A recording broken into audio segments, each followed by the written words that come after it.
Já fazem muitos séculos que a imagem e a ideia do que seja o diabo está presente na humanidade.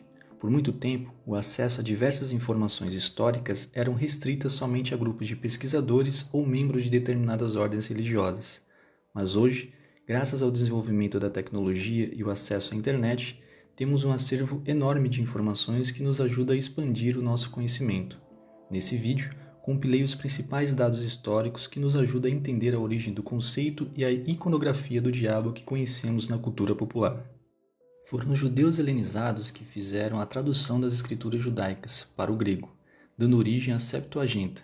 Isso ocorreu entre os séculos III e século I antes da Era Comum. Os judeus helenizados escolheram a palavra diabolos para substituir a palavra Satã e Ra-Satã, que significa acusador, caluniador ou aquele que separa. Diabo, no português, é uma palavra de origem grega.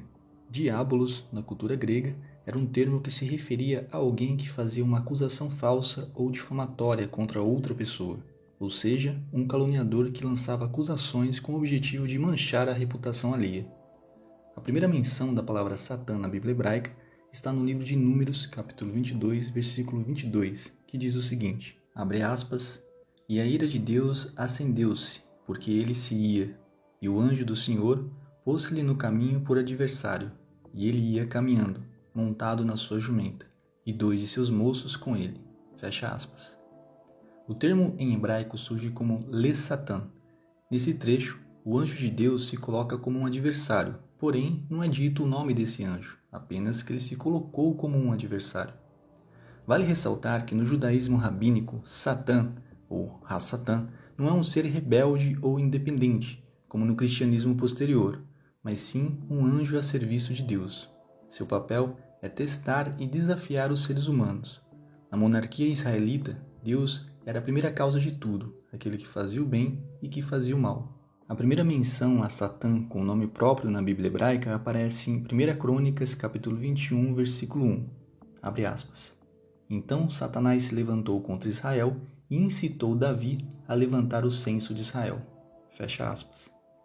Aqui vale reforçar que a palavra Satanás, como a conhecemos em português, tem a sua raiz etimológica no hebraico antigo Satã. Esse trecho no livro de Crônicas é um momento interessante porque, como vimos anteriormente, a palavra hebraica Satã geralmente aparecia como um título ou função, significando adversário ou acusador, em vez de um nome próprio. Um outro exemplo clássico disso é no livro de Jó, onde o Satanás, Ra-Satã, aparece como um ser que desafia a fidelidade de Jó diante de Deus. A mudança em 1 Crônicas, capítulo 21, versículo 1, sugere uma evolução no conceito de Satanás, passando de uma figura mais genérica para um inimigo específico de Deus e de Israel. Isso também reflete as influências do pensamento persa e babilônico sobre a teologia judaica da época. A influência persa e o contato com o zoroatrismo provavelmente ajudaram a moldar essa dualidade de bem e mal, que ficou mais forte posteriormente com a interpretação cristã. Jerônimo de Estridão nasceu numa cidade na fronteira entre a Dalmácia e Panônia, atual território entre a Croácia e a Sérvia. Considerado um dos doutores da Igreja ou padres da Igreja, também conhecido como São Jerônimo. Foi ele o responsável pela tradução e revisão da Vulgata, popularmente conhecida como a Bíblia em latim. Para criar a Vulgata, Jerônimo de Estridão utilizou como base a Septuaginta, a Taná e os Targumim. Targumim é singular de Targum. São traduções ou paráfrases aramaicas dos textos hebraicos, originários principalmente do período do Segundo Templo. Os Targumim surgiram quando o aramaico substituiu o hebraico como língua vernacular entre os judeus, especialmente após o exílio na Babilônia. Continuando, ao traduzir a palavra Hillel no trecho do livro de Isaías, capítulo 14, versículo 12, Jerônimo de Estridão optou em usar Lúcifer, que é uma palavra que mais se aproxima do significado de Hillel. O trecho diz o seguinte, abre aspas, como caístes do céu, ó estrela da manhã, filha da alva, como foste lançado por terra, tu que debilitavas as nações. Fecha aspas. O versículo menciona a queda de alguém que se exaltou, descrevendo uma figura chamada Estrela da Manhã ou Luz dos Povos, que caiu do céu. No contexto do livro de Isaías, isso é visto como uma metáfora para a queda do rei da Babilônia, simbolizando sua arrogância e eventual destruição. Como a palavra Helio significa estrela da manhã ou estrela d'alva, Jerônimo de Estridão escolheu a palavra Lúcifer, pois Lúcifer em latim significa portador da luz ou aquele que carrega a luz. Outra observação importante é que na Septuaginta, os judeus helenizados utilizaram a palavra Eusforos para substituir a palavra Helio. Eusforos também significa estrela da manhã ou filho da alva e também pode ser uma referência ao planeta Vênus. Vale ressaltar que Eusforos é uma palavra em grego. Aqui, também vale apontar que Jerônimo de Estridão seguiu o padrão da Septuaginta ao traduzir Satã para Diabolos, mas em algumas passagens optou por manter a transliteração hebraica Satã, pois ele usou a Taná e também o Targumim como referência. Isso ajudou a difundir a ideia de distinção entre Satã, como um ser maligno específico, e Diabolos, como um título mais genérico para um acusador ou um adversário espiritual. Qual era o termo utilizado antes de daimônio? Antes do Novo Testamento, o conceito de espíritos malignos já existia no Antigo Testamento, mas com termos diferentes. Shedim, ou Lashedim, eram considerados espíritos associados à idolatria. Já as palavras Seirim ou Useirim significam peludos ou demônios do deserto, podendo ter algumas variações na tradução. Na Septuaginta, em Deuteronômio capítulo 32, versículo 17, Shedim foi traduzido como daimonios. Em Isaías capítulo 13, versículo 21, Seirim foi traduzido como daimonia. Aqui é importante dizer que na Grécia Antiga, um daimon não representava o mal especificamente. Os daimons eram forças misteriosas ou espíritos que atuavam como intermediários entre os deuses e os mortais. Os judeus helenizados modificaram o significado original da palavra daimonia. Assim, daimonia passou a representar falsos deuses ou espíritos malignos.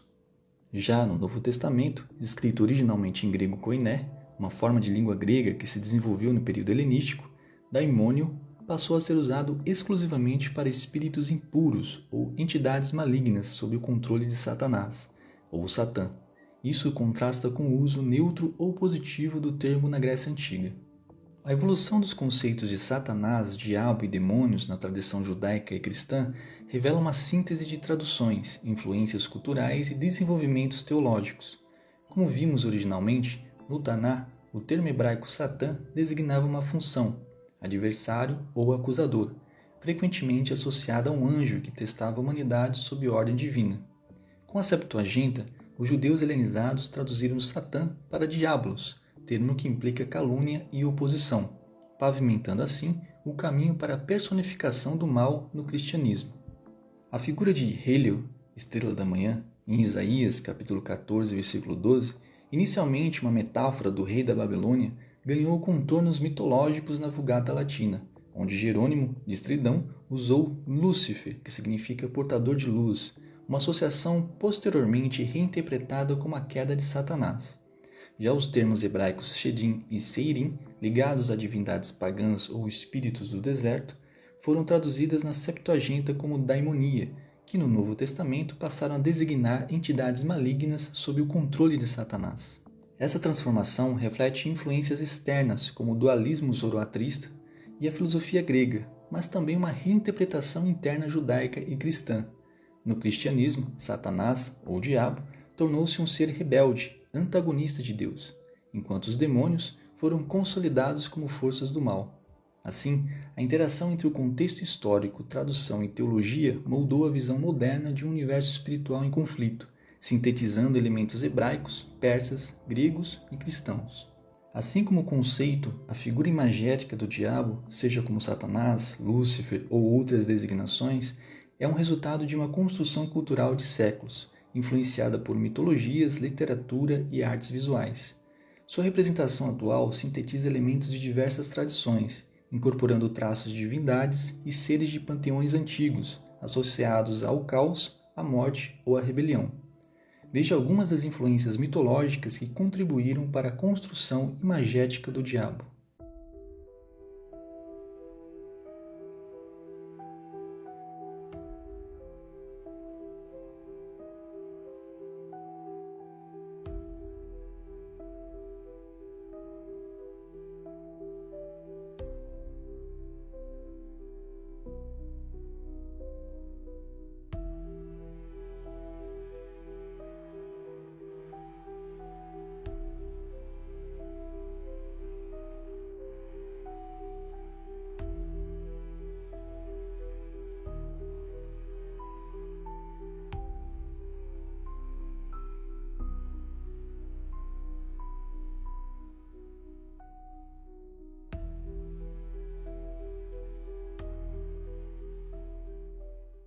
Indo além dos mitos, também houve contribuições da literatura medieval e moderna, como por exemplo, a Divina Comédia, de Dante Alighieri. Nesta obra, Lúcifer é retratado como um gigante tricéfalo, preso no gelo de Cócito, com asas de morcego e chifres. Essa descrição tornou-se referência para a arte posterior. Na obra Paraíso Perdido, de John Milton, Satanás é apresentado como um líder carismático e ambíguo, combinando traços de um arcanjo caído com a corrupção moral. A obra reforçou a dualidade entre beleza e perversão, inspirando representações que mesclam asas angelicais com elementos bestiais. As pinturas e iluminuras medievais também foram cruciais para fixar a imagem do diabo no imaginário coletivo. Em obras como Hortus Deliciarum, do século XII, compilado pela abadesa Erhard de Landesberg, o diabo aparece com chifres, patas de animais e às vezes um tridente, embora a cor vermelha ainda não fosse dominante. Representações do Apocalipse e do Juízo Final, entre os séculos XIII e XIV, popularizaram a figura vermelha, cornuda e com cauda, muitas vezes portando um tridente. O artista Hieronymus Bosch, em sua pintura chamada O Jardim das Delícias Terrenas, de 1504, no painel direito que retrata o inferno, é possível ver seres híbridos, com peles avermelhadas, chifres e membros deformados, reforçando a associação entre o diabo e a perversão grotesca. A iconografia do diabo é fruto de uma rica fusão de elementos simbólicos e culturais que se desenvolveram ao longo dos séculos. Seus atributos físicos, como os chifres herdados de Pan e Cernunnos, o tridente inspirado em Poseidon, as asas de morcego popularizadas por Dante, além da cauda e pés de bode, formam uma figura marcante e reconhecível. A cor vermelha associada ao fogo infernal e possivelmente ligada à origem de Iblis, criado do fogo, consolidou-se mais tardiamente a partir do século XIII, reforçando sua conexão com o inferno. Além disso, a ambiguidade moral do diabo reflete tensões profundas entre o sagrado e o profano. Ele pode ser representado tanto como uma figura de beleza corruptora, explorada por Milton, quanto como uma entidade grotesca e monstruosa como retratada por Bosch. Essa dualidade demonstra como a imagem do diabo foi moldada por influências mitológicas, religiosas e artísticas, resultando em um símbolo complexo e multifacetado que continua a fascinar e a assombrar o imaginário humano. Já a iconologia do diabo explora os significados culturais e ideológicos por trás de suas representações. Na Idade Média, sua imagem foi construída pela Igreja como personificação do mal, servindo como um instrumento de controle social e reforço da ortodoxia cristã. As representações demoníacas em obras como Inferno, do pintor italiano Nardo Dettioni, não apenas ilustravam textos sagrados, mas também materializavam medos coletivos como a heresia e a desordem, funcionando como mementos mori para os fiéis. No contexto moderno, o diabo ganha novos contornos, adaptando-se a contextos seculares. Ele aparece associado à crítica social, à rebelião contra normas ou à ambiguidade moral, como na arte que dialoga com o existencialismo ou o niilismo. Além disso, sua persistência no imaginário coletivo revela a força dos mitos religiosos na formação de identidades culturais, mesmo em sociedades laicas. A análise iconológica, portanto, evidencia que o diabo transcende o simbolismo religioso, tornando-se um espelho das tensões éticas e espirituais de cada época. Para concluir, o diabo, seja ele chamado de Satanás, demônio, Lúcifer ou qualquer outro nome, é na verdade uma representação simbólica do caos e da desordem. Essas forças sempre existiram e sempre existirão, pois fazem parte da dualidade que rege a natureza como um todo. Enquanto outros seres vivos não possuem a capacidade criativa e imaginativa para personificar a desordem, a dor ou qualquer aspecto caótico que experienciam, nós, seres humanos, temos esse poder único. Criamos figuras como o diabo não apenas para dar forma ao caos, mas também para projetar nele a culpa pelas nossas próprias ações. Essa criação revela duas verdades profundas sobre nós. Primeiro, que somos imensamente criativos, capazes de dar vida a conceitos abstratos e transformá-los em símbolos poderosos. Segundo, que precisamos usar essa mesma criatividade para encarar uma realidade incômoda. Nós somos o próprio diabo.